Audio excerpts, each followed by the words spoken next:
चले पापा? हाँ अच्छा चलते हैं।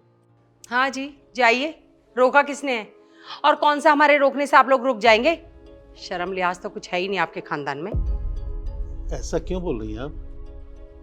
क्यों कह रही हूँ? देखिए अपने आप को। अरे कौन बाप ये रोज मुंह उठाकर बेटी के ससुराल चलाता है उसे लेने? और इतना ही प्यार था अपनी बेटी से तो क्या जरूरत थी शादी करने की? इस बला को हमारे घर क्यों भेजा? अपने घर ही रखते ना। वो घर में पूजा रखी थी, अब सोचा मुस्कान को ले चलूं। घर की लक्ष्मी है, पूजा में रहेगी तो अच्छा रहेगा। लक्ष्मी है? लक्ष्मी तो आप ऐसे कह रहे हैं भाई साहब जैसे बड़े शुभ चरण हो इसके। जहां जाती है ना सोने चांदी के अंबार लग जाते हैं। पर एक बात कहूं, हमें तो कोई फर्क नजर नहीं आया। हमारे घर जब से आई है ना, हम तो जैसे थे वैसे ही हैं। 3 BHK में रहते थे और आज भी वैसे ही रह रहे हैं। हम कौन सा बंगलो, विला या फिर किसी महल में पहुंच गए? हाँ, लक्ष्मी। मैं माफ़ी चाहता हूँ।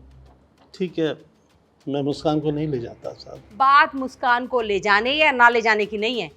और आप खुद ही सोचिए कि कौन बाप इस तरह रोज मुंह उठाकर अपनी बेटी के ससुराल चला आता है। बस मम्मी जी, आप मेरे पापा से इस तरह बात नहीं कर सकती। मेरे पापा जी 1 महीने में 1-2 बार मुझसे मिलने के लिए आ जाते हैं बस। सुन रहे हैं? देख रहे हैं कैसे जबान चल रही है इसकी? बस यही संस्कार दिए आपने अपनी बेटी को। अरे मैंने अपने बेटे से 1000 बार कहा कि विकास बेटा ज्यादा पढ़ी लिखी बहू लाने की कोई जरूरत नहीं है। लड़की का रूप रंग ही नहीं देखा जाता, गुण भी होने चाहिए उसमें। पर नहीं। और एक बात बताऊं आपको मैं, एक समय था जब बेटी के घर का पानी पीना भी ना उसके माँ बाप के लिए पाप के समान था। पर अब आप लोगों को देखिए, बेटी के ससुराल में आके खाना ठूसने से भी बाज नहीं आते आप लोग। बस मम्मी जी बहुत हो गया। आप मेरे पापा को इस तरह बेइज्जत नहीं कर सकते। अरे बेटा, मैं कहां बेइज्जत कर रही हूं? ये अपनी इज्जत उतरवाने इतनी दूर से खुद चल कर आते हैं। अब देख ले तू, कब से बैठे बैठे सुने जा रहे हैं पत्थर की तरह। जरा सा भी असर हुआ मेरी बातों का इन पर? जैसा बाप वैसी बेटी।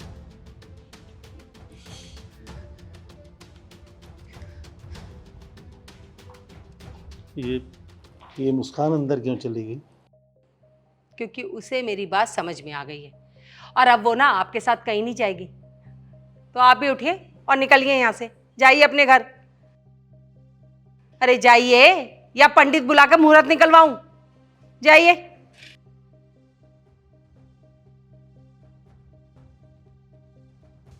चलिए पापा। चलिए पापा? कहां चली बहू ये बैग लेकर?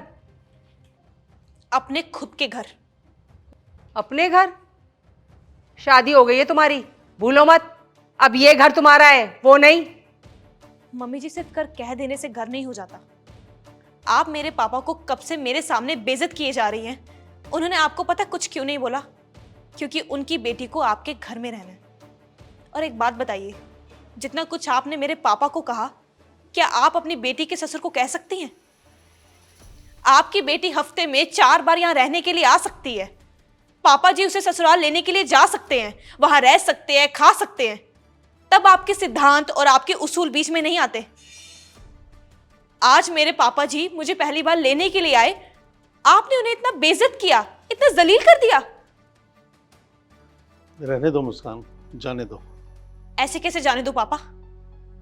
आपको पता है पापा, एक बार मम्मी जी ने एक कुत्ता पाला था। उस कुत्ते को जरा सा कुछ हो गया था तो मम्मी जी के गले से एक निवाला तक नहीं निकला गया। और आपको पता है, एक बार वो कुत्ता 2 घंटे के लिए कहीं खो गया था। मम्मी जी की तो जैसे जान ही निकल गई हो।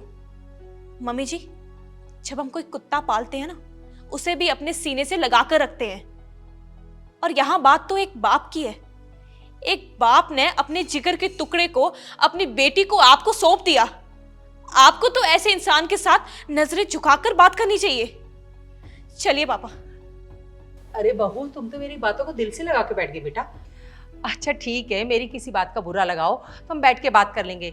मैं इस तरह से नहीं कह रही थी जैसे तुम समझी हो।